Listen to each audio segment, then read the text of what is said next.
Thank you. Hi everyone, thanks for coming out on this evening night. So we are volunteers with 5051 Greenville, and we're pleased to welcome you to this town hall meeting. We have some terrific partner organizations with representatives here today. And let me read out some names. Martin Blanchard, are you here? Can you stand up, please? Welcome.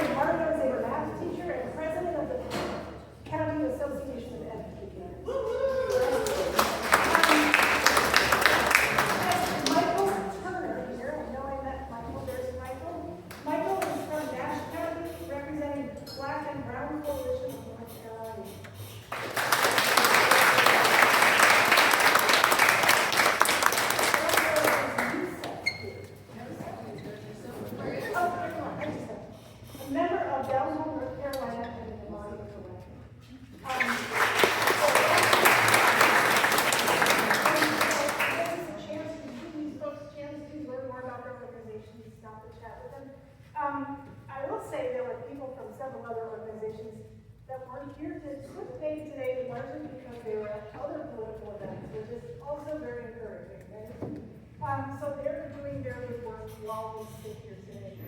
So our goals for this event are simple. We want to provide a forum for constituents to share their views with Representative Murphy and also to come together in the community. There's strength in community. Challenging times, we definitely need each other. And in that spirit, we want to do something we don't often see at these kind of meetings. I wanted to just ask you to take like 2 minutes, introduce yourself to someone near you, say hello, and tell your next door neighbor why you're here today, what your goals are.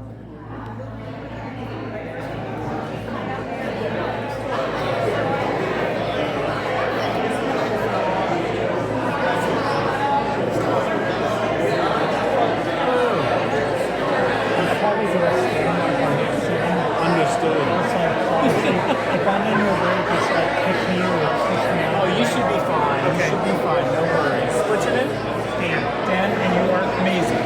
Amazing. That's an easy one.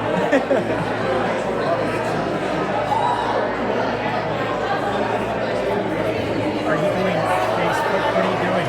I'm doing it for our YouTube channel. Okay. Which I was going to live stream on, but there's like a subscriber requirement. We just made it, so. For 5051.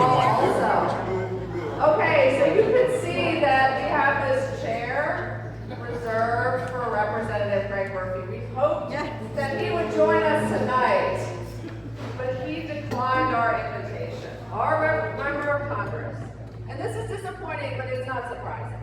Like many members of Congress, Representative Murphy seems afraid to face his constituents at an in-person town hall. He had a telephone town hall and was tightly controlled. That's not a real town hall. While he can't seem to find the time to attend this town hall, even though it's during a congressional recess, or schedule an in-person town hall himself, which we would all, I know, gladly go to, he did recently meet with out-of-state hospital executives from New York who flew to Greenville on a private plane because they were upset that he criticized their Super Bowl ad. After that meeting, Representative Murphy changed his tune. He started praising their hospital, NYU Langone. And I'm sure that NYU Hospital is doing great work. But you know what else is doing great work? ECU Health. That's right. Formerly Guided.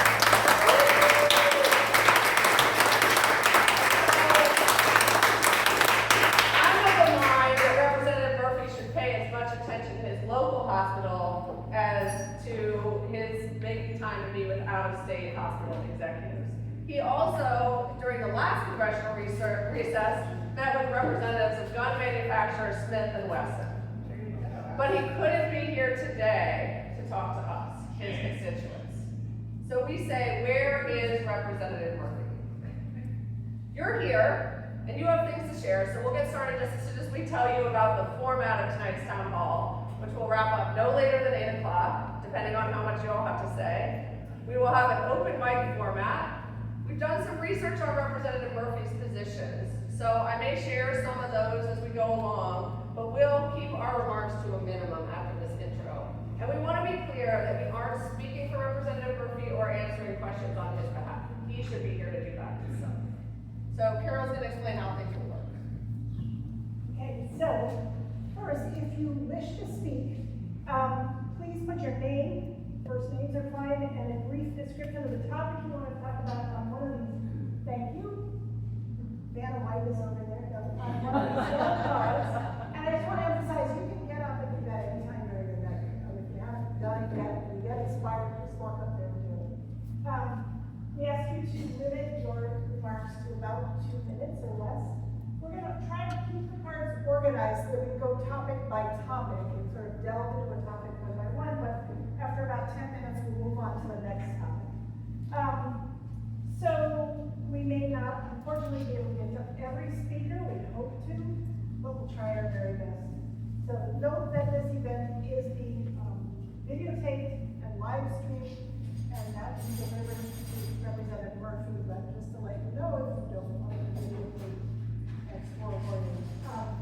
We'll share that on YouTube as Representative Murphy. So we will be bringing the microphone around. I think to save time, rather than coming up here, we'll bring the mic to you out there.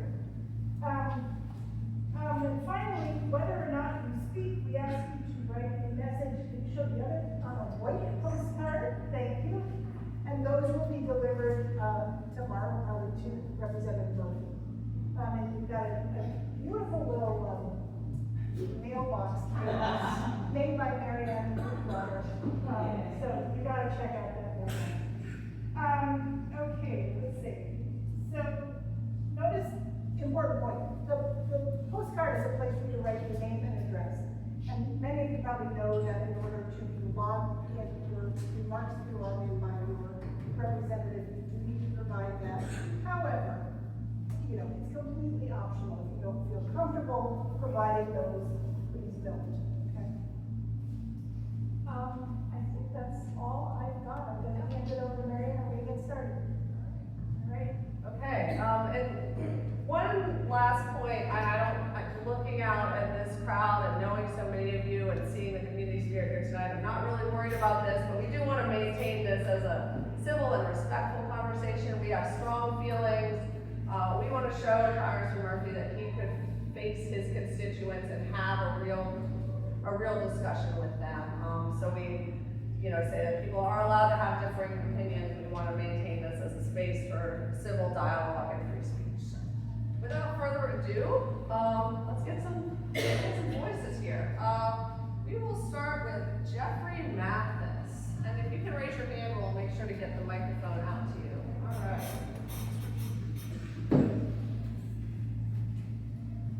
2 minutes. I was kind of under the impression that I would be facing at least some of Dr. Murphy's people, but that's fine. But I can speak to Dr. Murphy with a relative amount of respect. Apparently, you have forgotten that Pitt County and District 3 is primarily a rural and working class district. Very few of us are going to be in the stratosphere of financial.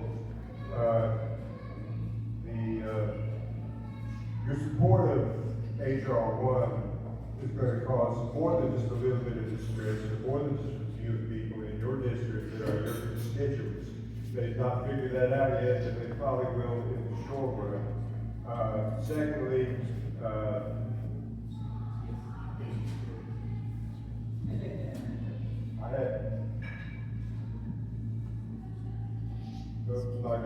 Section 7032 is the section about the judicial restraints.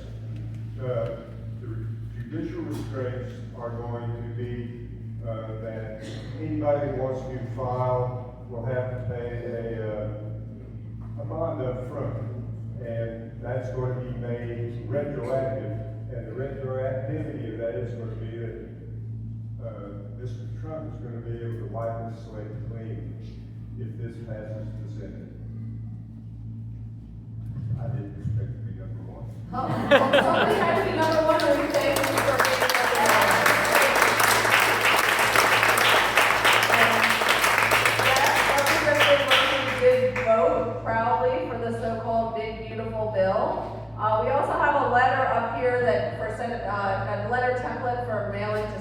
Senator Tillis, because that bill is now with the Senate. So if you are interested in picking up one of those and mailing it into Senator Tillis, we'd be very grateful.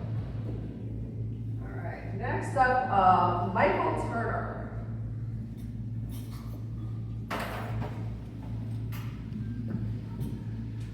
One second, pulling up my notes. I think I'm just of the belief that Greg Murphy doesn't really care for his constituents. He's not here today, and his voting record has shown that he doesn't really care in spirit either for the people of the 3rd District.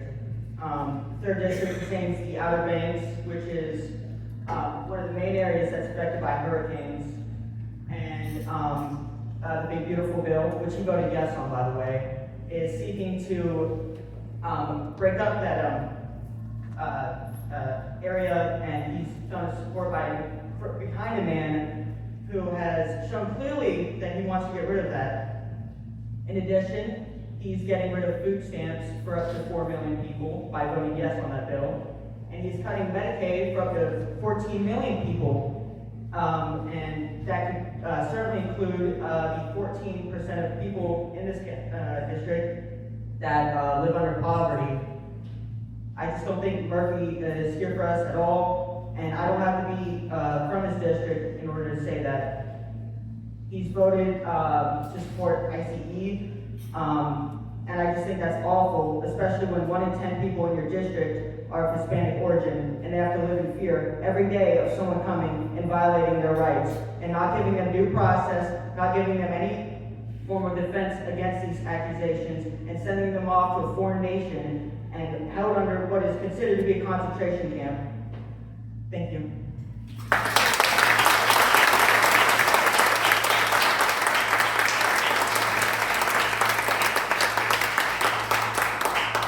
Thank you, Michael. And just to share a little additional context on health coverage losses projected under the Big Beautiful Bill, the Congressional Budget Office estimates that in North Carolina alone, over 600,000 people would lose their health care coverage.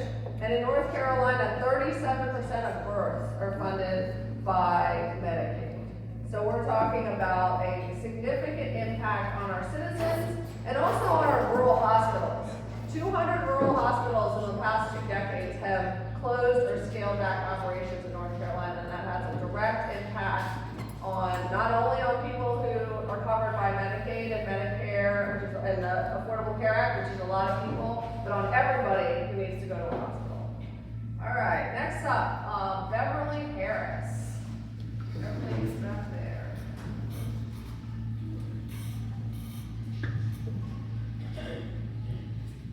I just want to tell Fred that when he and I graduated from medical school, we both took the Hippocratic Oath, which at that time included physician do no harm.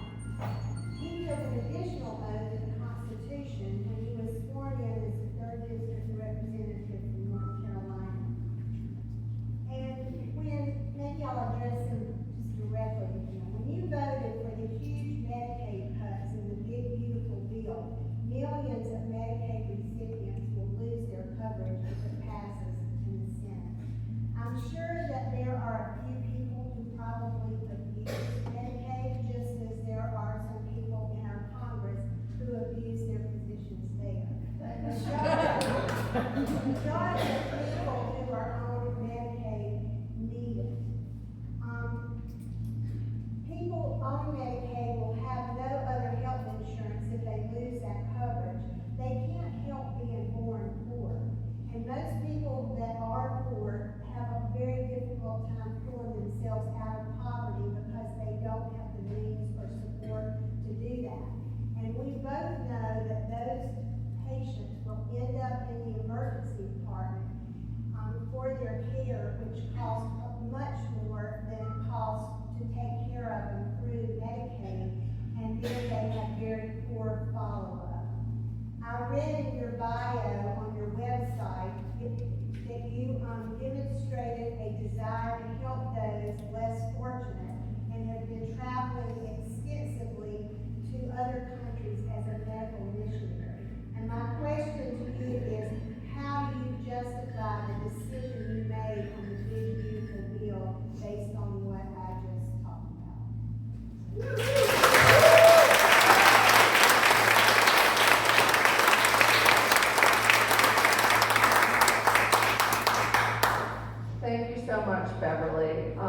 next up is Michelle LePage. Michelle's back there. Who also would like to speak about oaths.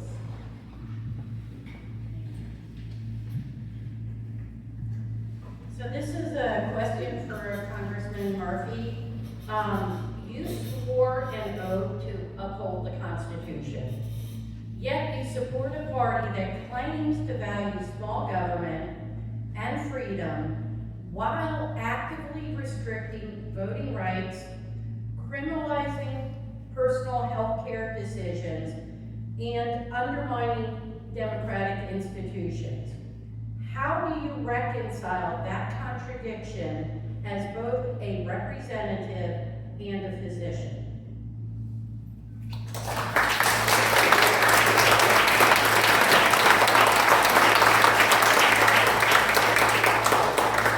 Good question.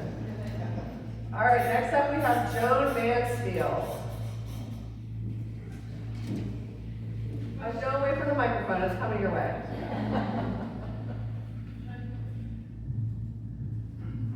My question is for Representative Murphy in absentia. First, a quote from a press release on your website entitled Murphy's Statement on Violent Riots in Los Angeles. You stated this: destruction of public and private property, as well as attacks on law enforcement officers and equipment, has no place in America. Not now, not ever, and certainly not by individuals waving foreign flags. So how does your statement square with the January 6, 2021 insurrection on our nation's capital? Right on. Law enforcement officers were attacked by violent rioters who supported Donald Trump, some with Confederate flags and some calling for Vice President Pence to be hanged. Donald Trump pardoned more than 1,500 people who were charged with crimes committed at the U.S. Capitol that day, including those who were convicted of assaulting police officers in a brutal and bloody attack that lasted for hours before Donald Trump asked the rioters to stand back. Do you support Trump's pardoning these individuals? If you support Trump's pardoning of these individuals, or if you have not spoken out against his actions to pardon them, then your above statement is flagrantly hypocritical. Recently, your colleague boss in the House, Speaker of the House, Mike Johnson, said that California Governor Gavin Newsom ought to be tarred and feathered. Do you agree with that inflammatory statement by a fellow Republican? If you say nothing about such a horrible statement about someone who has authority to govern without the illegal interference that has happened in Los Angeles, then I assume you agree with Johnson's statement. This kind of thing has to stop. It clearly suggests physical violence against an elected official. The horrendous shootings in Minnesota should be sobering, and a wake-up call to stop the violent rhetoric largely coming from Republicans. In another press release on your website and a video interview by someone at News Nation, where you discussed Senator Padilla's forcible removal from Kristi Noem's news conference, you were critical of the senator and made it sound like he did not identify himself as he entered the room. The News Nation person had to correct you to say that, indeed, Senator Padilla did identify himself, to which you said this. I didn't catch that. I don't know what was there. You complain next about our divisive world. Have you questioned your own role in that? So my question to you is, why would you voice your opinion on a congressional colleague's actions when you clearly did not know important details? Senator Padilla has an office in that building, heard about Noem's meeting, which is about things in his purview as a California senator. He was doing his job for his constituents by using that opportunity to question her about her actions as Secretary of Homeland Security. So, on a positive note, in one of your press releases, you congratulate the new Pope, Pope Leo. I am not a Catholic or a practicing Christian, but I see the goodness in his holiness and his messages of kindness, empathy, compassion, and inclusion that are so missing in the rhetoric, actions, and interactions of this president, this administration, and many in this Congress. I hope you will keep Pope Leo's message to heart as you go forth in your service to all of us.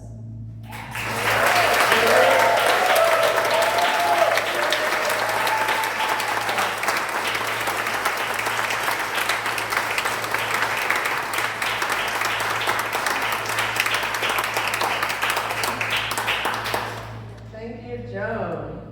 Next up, we have Catherine Phelps.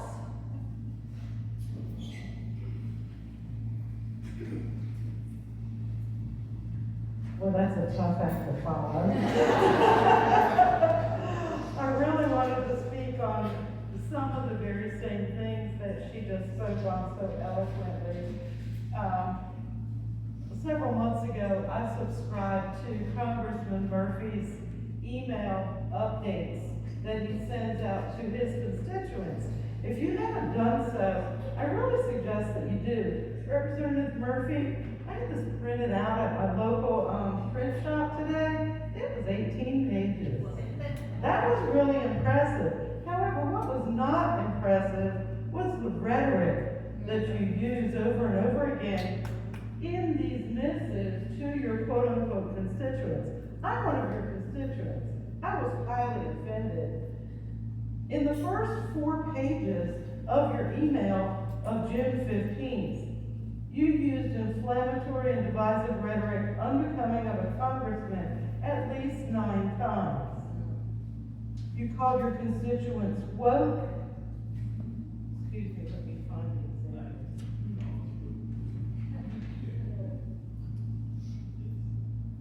You voted to cut wasteful spending identified by DOJ to protect taxpayer dollars from funding woke initiatives. Excuse me, I'm on Medicare. Am I a woke initiative? I would die without my medication. In the next paragraph, you reference the riots in Los Angeles. I guess I wasn't paying attention because I missed those. That's inflammatory. And then you further went on talking about the leadership in the White House willing to push back against those who promote illegal immigration above law-abiding citizens. The last time I thought about it, the wonderful Hispanic man who cuts my lawn every week faithfully, who saw my son-in-law struggling to push mow the lawn 2 years ago by himself and stopped by and said, "Hey, I'll do that for you for free. You're struggling. Here, let me give you my card, and the next time you need your yard mowed, I'll come and do it for you." And he charges a very fair price, and we pay him with a check. So in order to deposit that check and get that money, he must be law-abiding. Oh my goodness.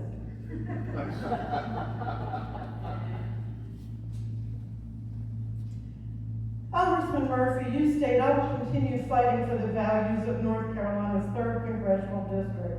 Excuse me. You voted for the big, beautiful bill. I know this is going off track, doesn't really have anything to do with your rhetoric, but it really does offend me to have you say that you're fighting for my values. And you're not here tonight, so you don't know what our values are. Anyway, I could go on, like I said, I counted at least 9 references that were really inflammatory and designed to inflame negative responses in your fellow Americans and those whom you say it's an honor and privilege to serve. This is really concerning, especially following the political killings that happened on Saturday morning. This has got to stop. We are a civilized country. We're all Americans. We should be pulling together and speaking in conciliatory tones with one another and to one another. Thank you. I'm sorry, I'm all worked up. I can't remember.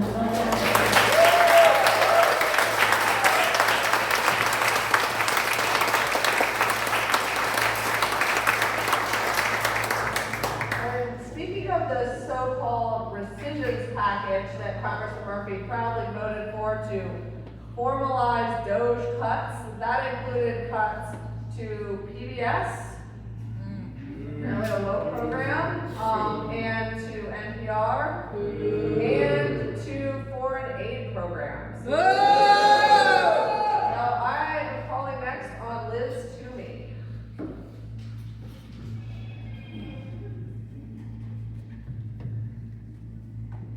Yeah, so I'm just one of the many victims of the cuts to foreign aid. I lost my job along with hundreds of thousands of other people globally. Probably it's going to get, we don't know how many exactly, as missions are closing all over the world, but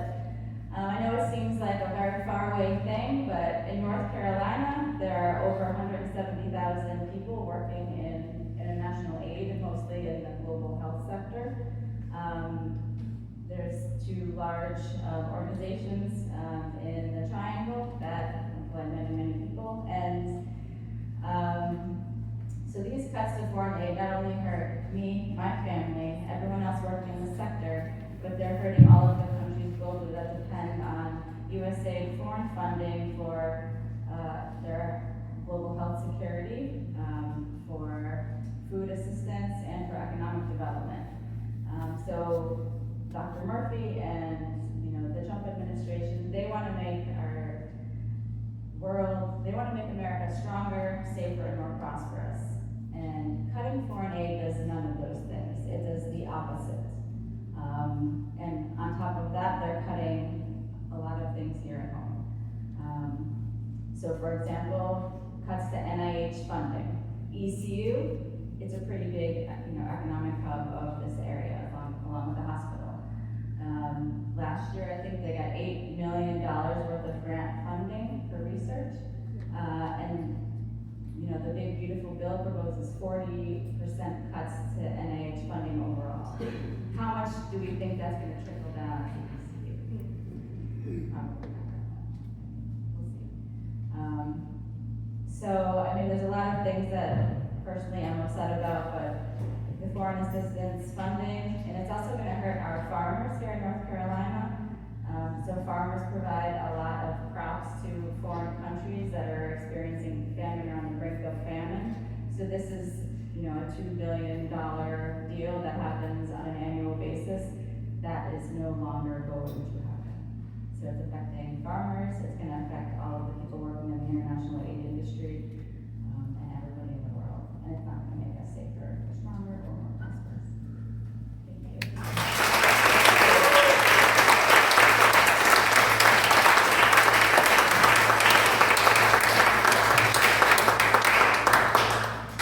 you. Next up is Jeff Monaco. All right, sorry, Jeff, got your name on, but glad to hear from you. Microphone's coming your way. Good evening, everybody. My name is Jeff Monaco. I am the chair of the Cypress Group of the Sierra Club. And the Cypress Group, the Sierra Club, represents the counties of North Carolina for the Sierra Club. Essentially from Greenville, east to the ocean, and north to Virginia.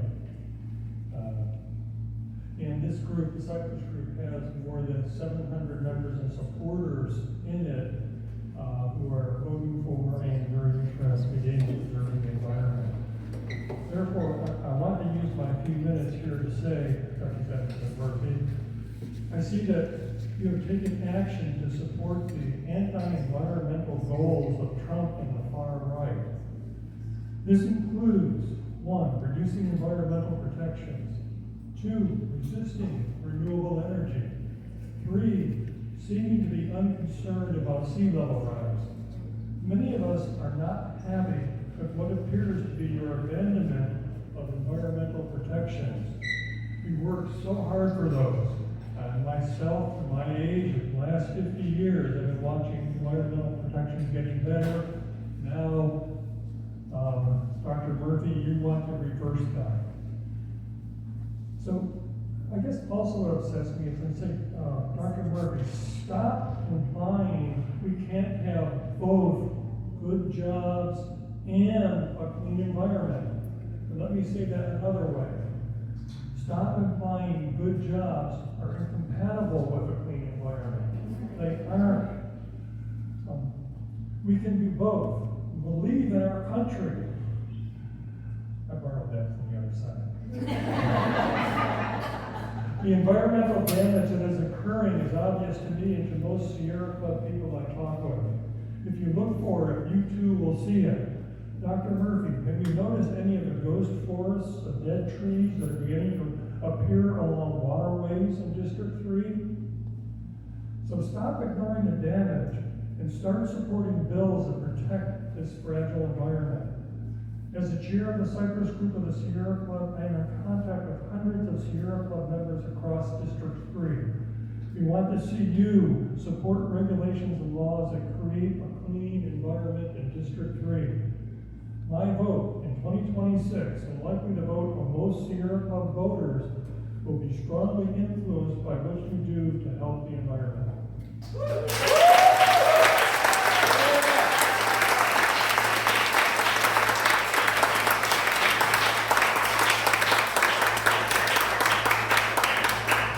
during 2024, on over 30 environment-related bills, Representative Murphy voted 0% to support pro-environment stances. That's according to the League of Conservation Voters. Locally, he's sponsoring a bill to allow flood insurance protections to be available to people who live in vulnerable shoreline areas. But he opposes all legislation in support of measures to address climate change. Shame. All right, next up, Karen Zip.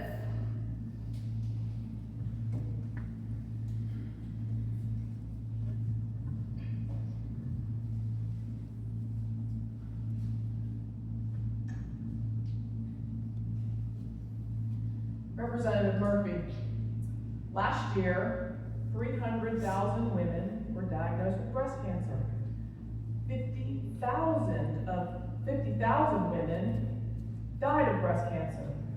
That does not include the numbers of men who die of breast cancer or the numbers of transgender people who die of breast cancer. That is women who identify as women.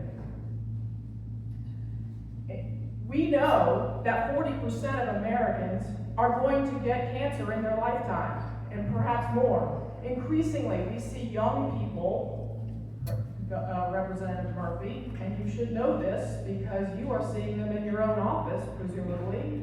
We are seeing more and more young people get cancer in ways that previous generations have not. We have seen young women increasingly getting breast cancer before their age of 40. And generally speaking, it is more aggressive, and generally speaking, it is further along, more advanced. We don't know why. We see young men and young women who are getting colon cancer at much younger ages than we have ever seen in previous generations. And there have been recent data that has come out that younger and younger people are getting other kinds of cancers as well. We need more research on those areas, in addition to many other areas in science and health funding. Funding that has been stripped away by your big, beautiful bill and by DOGE. So it is really, really critical that you use your own expertise, your own voice, to come forward and get that funding restored. It is absolutely imperative that we continue on with that kind of important research because so many of us are hit, touched, affected, stricken with these kinds of diseases that can be resolved. Thank you.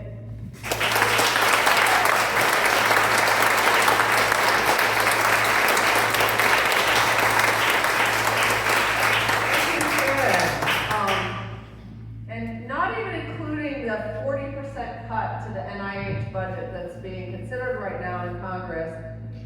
Just since January 20th, NIH, National Institutes of Health, has terminated 2,100 research grants, totaling about $9.5 billion, and another $2.6 billion in contracts. North Carolina alone lost about $550 million in funding to medical schools for research. It was the second hardest hit state in the entire country. And I gotta admit, this one really boggles me. Like, who wants to be on Team Cancer? Right? I mean, medical research seems like a no-brainer that benefits us all, as Karen just said. All right, next up we've got Lee Armstrong.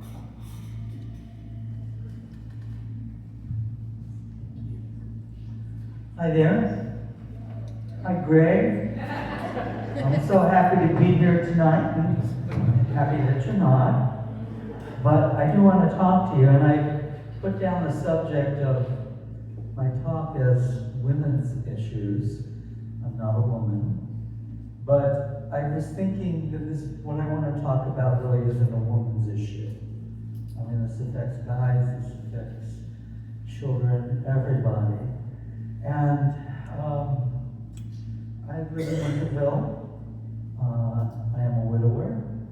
I have a wanted to address that you supported Donald Trump to be president, who was convicted of sexual assault. And you also supported the gubernatorial candidate, Mark Robinson, who actually said women who were assaulted weren't responsible enough to keep their skirts down. You supported and celebrated the overturning of Roe versus Wade. And your own daughter, Caroline, was the victim of sexual assault. And she no longer even wants to talk to you. And you said in the context of that assault, no one forces anyone to have sex. So my question, and the reason I say that this is not just a woman's issue, because I can almost guarantee you, I haven't polled the men in this room, but most men, and whether or not they're Democrats, whether or not they're Republicans, whether or not they're independents, whether or not they're high school age young men, they care about the women in their lives. This is a family issue. And so my questions are, if you would say that in the context of your own daughter's assault, do you even think there is such a thing as rape? And how do you think you are serving from the rural areas of District 3 to the urban areas of District 3? How do you think you are serving the interests of women?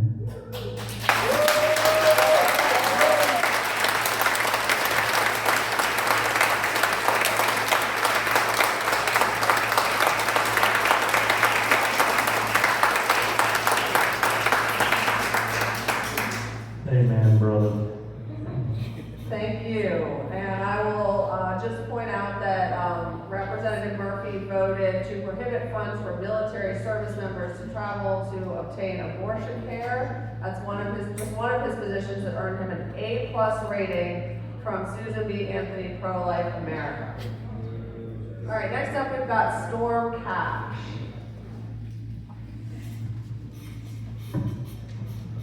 Hi. Okay, very good. I'd first like to thank 5051 for hosting this town hall, and thank you for everyone who is here, and thank you for the news reporters who are here as well.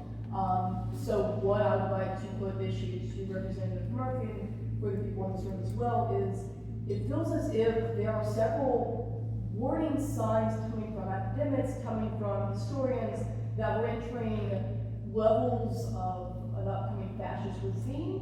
And I'm wondering if, as an intellectual, as someone who has a medical degree, what is the line in the sand for Representative Murphy to stop somewhat thwarting the current administration?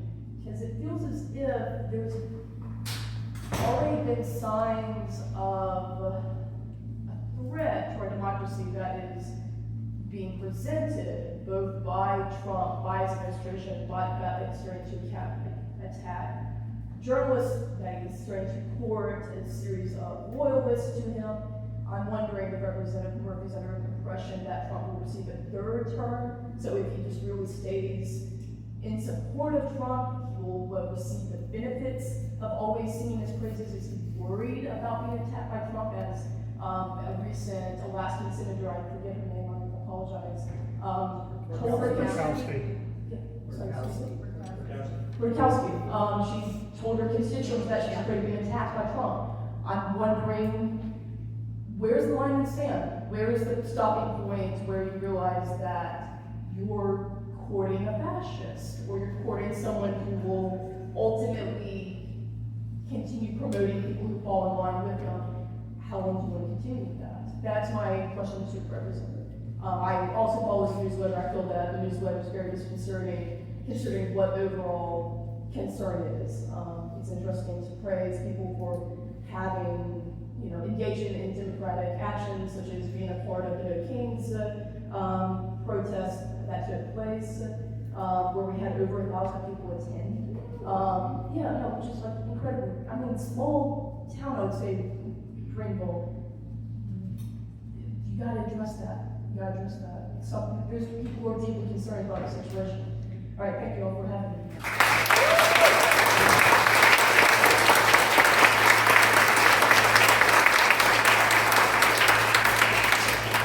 Storm, and I would just point out that our Constitution was designed with a system of checks and balances. So your question about like where is that line? Congress is a co-equal branch of government. They don't have to just rubber stamp or even not defend every single thing the executive does. It's supposed to be a give and take, and we're not seeing that right now. All right, next up we have David Brown.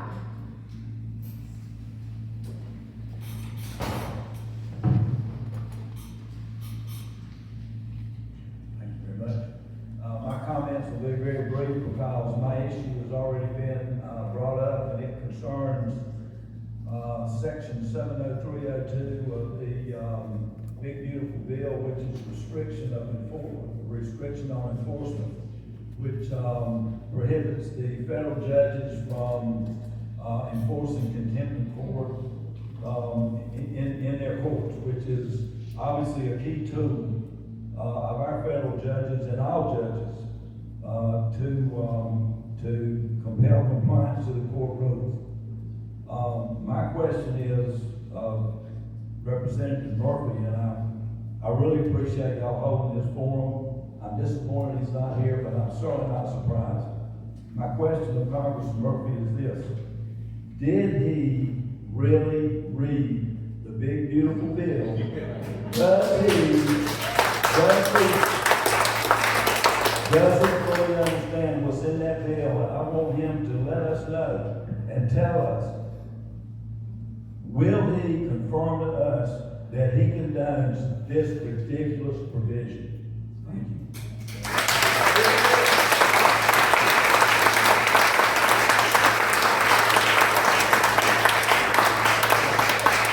Thank you very much. Judiciary, another co-equal branch of government.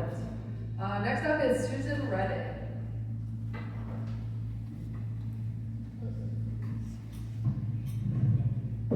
Thanks.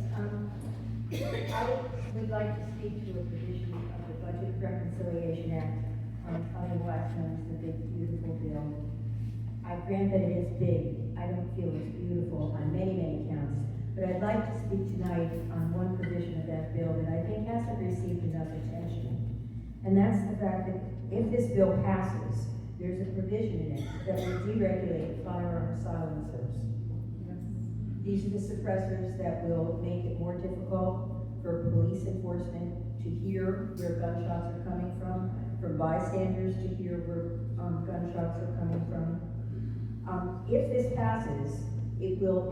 passes, it will be much easier to get these silencers. There'll be no background checks, there'll be no questions, there'll be no regulations requiring that people prove that they need these silencers for any good purpose. This bill will not make our community safer.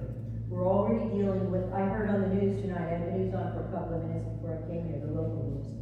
Another child was shot today. Well, he wasn't shot, he shot himself. Found a gun and shot himself in the hand. And some might say, well, he only shot himself in the hand. But it could have been in another part of his anatomy that would take his life away. And we have to do something about this. It's just way past time to do something about it. It will not make our community safer to pass this bill. The only people who will benefit from the passage of this bill is the gun industry, which I heard earlier was one of the people that Representative Murphy did meet with recently, one of the groups that he met with. So I guess my question to Representative Murphy is, given that you also are a healthcare provider, how can you justify supporting a bill that includes this provision? And I really wish, Representative Murphy, that you could not have made time in your schedule to be able to answer this question, at least for me, and probably for lots of others here tonight as well. Thank you.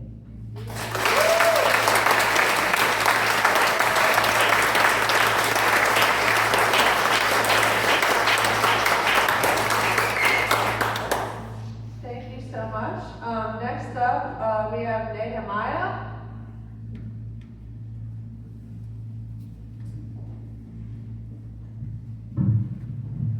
Good evening. Constituents of District 3. Representative Murphy, it is beyond telling that you are not present tonight. Last I recalled, we are your #1 primary concern. Is that right, folks? Yes. Your constituents. Here we are assembled, yet you are absent. Is it because you are more beholden to your donors, which according to Open Secrets largely comes from the healthcare lobby and the Israel lobby? So I speak more to the people here gathered tonight, because according to the Constitution, you represent us, not the other way around. We have all seen the horrendous and fascistic actions being taken by ICE across the nation. Families ripped apart, children taken from their moms, people with their livelihoods destroyed. You want to talk about law and order? Last I checked, the Constitution guarantees the right to due process for all persons on U.S. soil. Mahmoud Khalil, Rumeza Oster, and others would beg to differ. People being dragged off the streets with no respect for the rule of law, that to be determined later, simply for the color of their skin. You talk about riots in Los Angeles, there are no riots.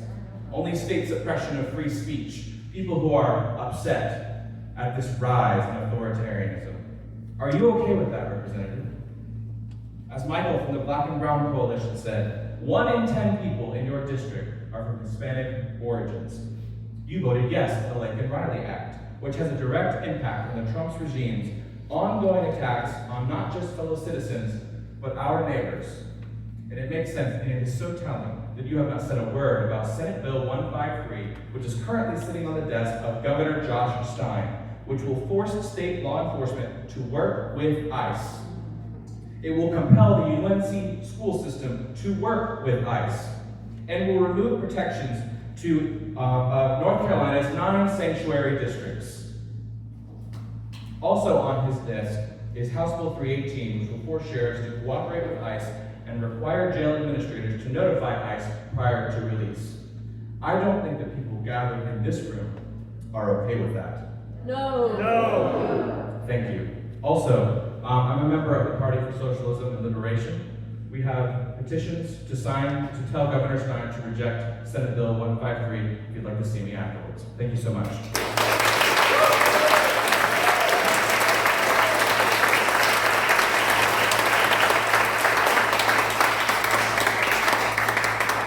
Thank you so much. Next up, we have Leo. I'm gonna come up front so you guys don't have to turn around.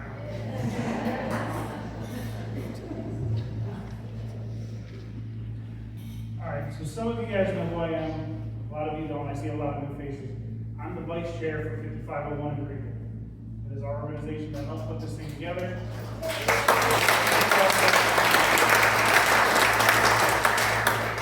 I'm also running in the 2026 elections for Pitt County Soil Water Conservation District Supervisor. So you will see my face a lot.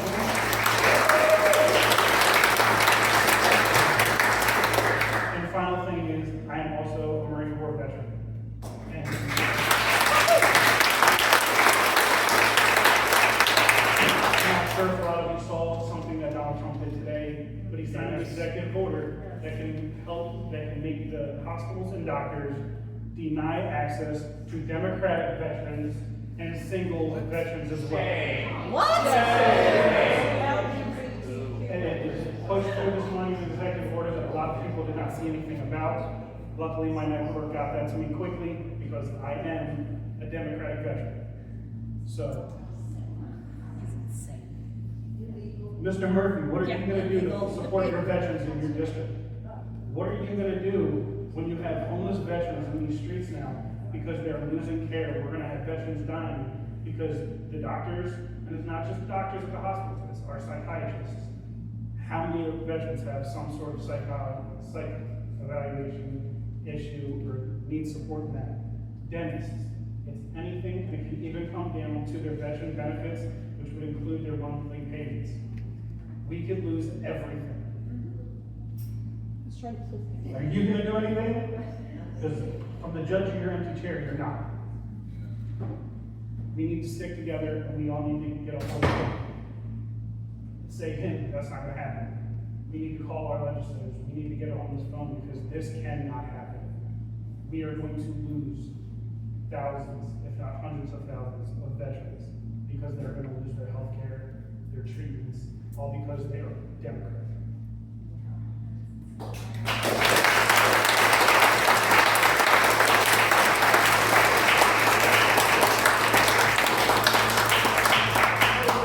That is such breaking news that I do not have anything about it on my cheat sheet, but I urge you all to go learn more about this, what sounds like an incredibly unconstitutional action. Okay, next up is Amber.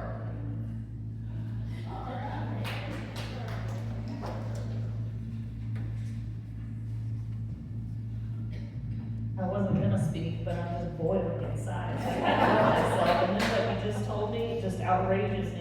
My dad just passed away 2 months ago from military-related illness from cancer. I would love to cuss right now, but I'll keep it clean. I also work in healthcare, and it's outrageous. It's already a stressed system. Our hospital serves 29 counties. We've got emergency rooms waiting days to get patients where they need to be. And I don't know what do you plan on doing with these people who don't have any, insurance? They don't have any other option. They are going to die. And as a medical physician, I can't believe that you support this. I'm just outraged by this. This low-income seniors and people with disabilities, it's gonna make it harder for them to get care. They're going to die. This bill will eliminate financial assistance to help low-income people get the benefits they need. Where do you think they're gonna go? Where can they go? Now they're too scared to go to the emergency room. They might get swept up by ice or somebody, I don't know. It'll raise premiums and keep people, just out of pocket. We already have hospital people who work at the hospital who have to be on a monthly plan to pay for their hospital bills. So I just don't know what you expect to happen. And people will be dying. So I would just like for that to sit in your mind for a little bit and see how you feel about that as a physician.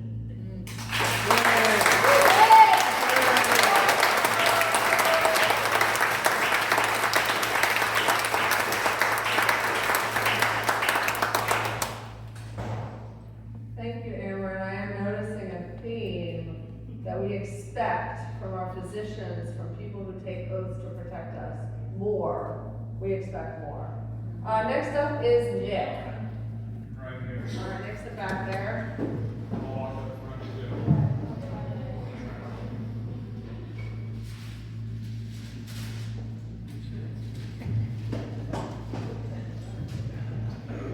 I wrote a 4-page letter for him, but I don't think he wants to hear the whole thing.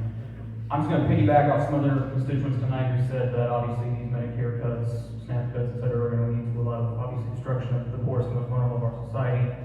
There was a recent study by the University of Pennsylvania and Yale, and Murphy probably is always going to call it like, oh, those are fake liberal statistics from the crazy Marxist college professors. But they're basically saying that if this big beautiful bill passes the Senate, the president signs into office, there will be an additional 51,000 preventable deaths every year in this country. 51,000. That's 10,000 more people in the hometown I grew up in. They say you can really judge a society on how good it is based on how it treats its most poor and vulnerable people. And I think the same can be said for Representative Murphy and anyone who basically makes these laws. So how do you want to be remembered, Greg? Want to be remembered as someone good? Because I can tell you, if you're going to keep supporting stuff like this, history's not going to remember you kindly.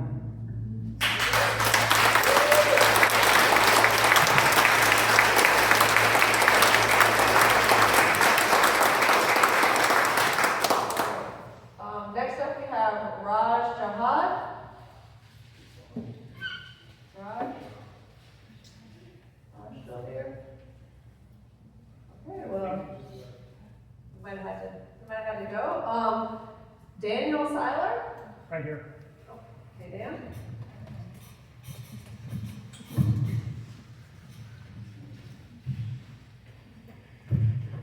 Well, Congressman Murphy, sorry you're not here tonight.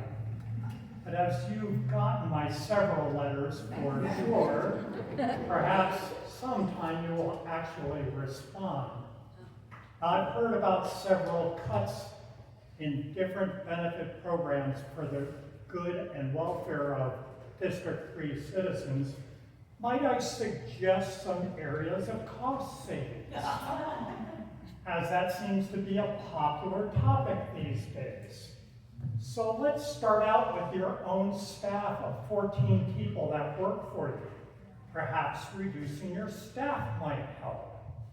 Or your guaranteed salary for life, which is now $174,000 a year. Not to mention the free health care you'll get for the rest of your life, not even for your staff, and certainly not for your constituents. But all of that being said, let me give you some ideas as to where you can save money. Let's start with Pete Hegseth's $15,000 dressing room at the Pentagon, just to start. And then how about the TV crew for Secretary No. I'm sure their costumes also cost a fair amount of money, which I don't know.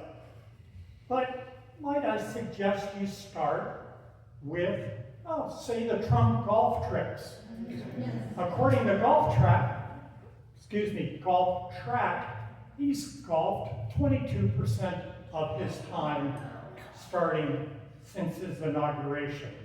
And an estimated $3 million worth of Secret Service time and Air Force One expense every time he gets to go play golf. Shame. There's cost savings for you right there.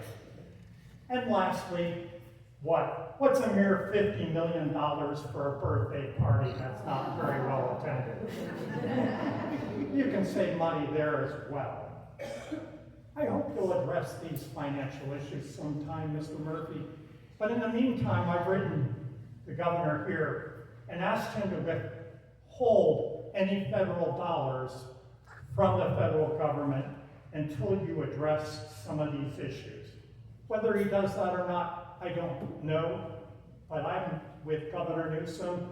No money from the federal government from this state until you reconcile with these folks. Awesome.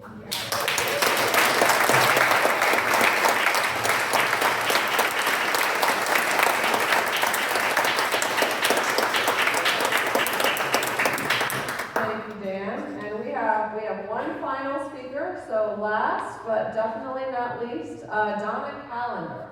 Here. All right, Donna, you're gonna bring us home tonight. Try. No pressure. Hello, I'm Donna. First of all, why aren't you here? What could possibly be more important than you and your constituents for your time in place? I don't get it. Why? I appreciate it.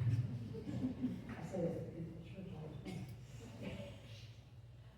Second of all, why are you allowing experienced federal workers and government programs, our programs that we pay for, to be summarily dismissed in favor of people who have no expertise in the organization?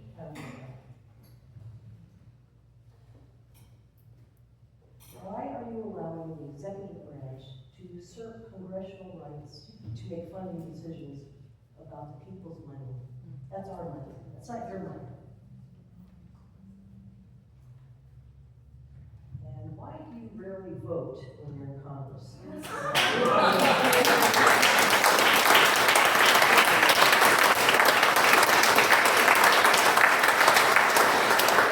pay you, and we pay you very well, to do your job. So you need to go do your job and vote and consider issues. And I'm told that you rarely vote. So what are you doing instead of our business? I wonder. And on a personal note, we moved here from Minneapolis about 6 years ago. On Saturday morning, we were horrified to hear what had happened and saw a suburb what happened. And it's a suburb where our son and daughter-in-law live. And we were just horrified. And of course, called them immediately. They were fine, of course. But it really rocked us. It still rocked me. And I just wonder if you will come out and condemn political assassinations. And I'm sorry. I'm a very public speaker. Neither's Murphy. Huh? I said neither's Mr. Murphy. All right then, we have something in common.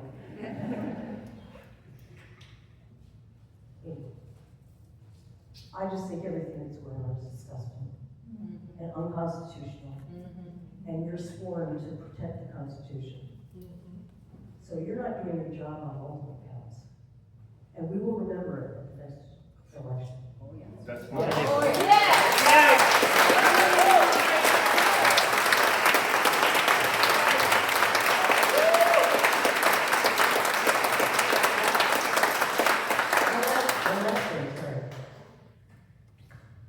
If anything happens to anyone else who is killed or injured by a political assassin,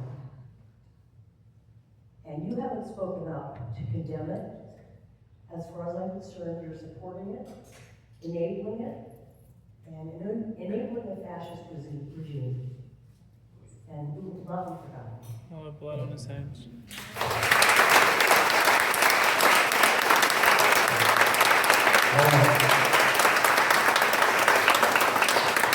So we're going to do a few things to wrap up, and first, yeah, Steve wants to speak.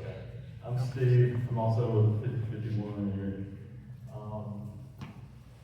Great stuff. Thank you guys for keep showing up. I just wanted to say something to Congressman Murphy. I was surprised in October when I was getting ready to vote and I was looking at the ballot. There was no one running against you. I was like, what the hell is that? I still didn't vote for you, by the way. I just left it blank because it wasn't even where to write it in. I would have wrote in Donald Duck or something. So I'm just going to echo Donna here. Do your damn job, or we'll find someone to do it for you.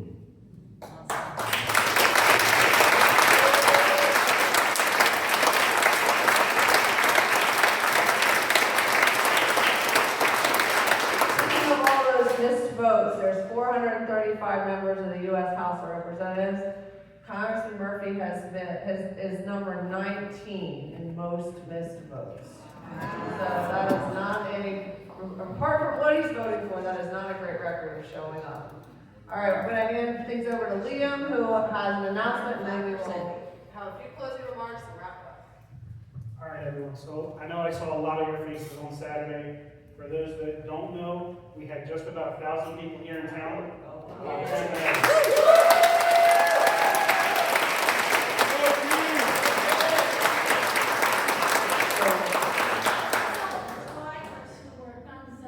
Yes, the drivers that were thumbs up behind you guys were way too many.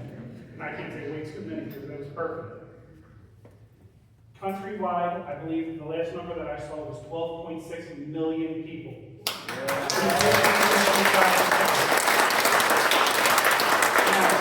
with this being said, we've done some talking, we've done some voting, and I've gone ahead and decided July 4th, between 10 and 12 in the morning, we're doing another one at the same exact location. Yes!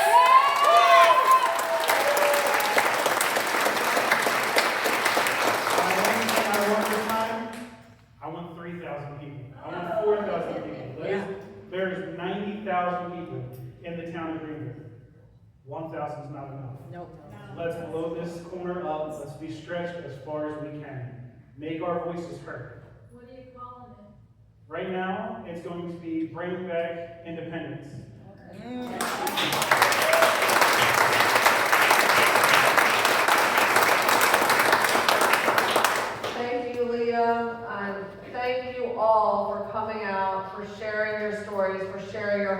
remarks, it makes a difference. We're at a big moment in American history.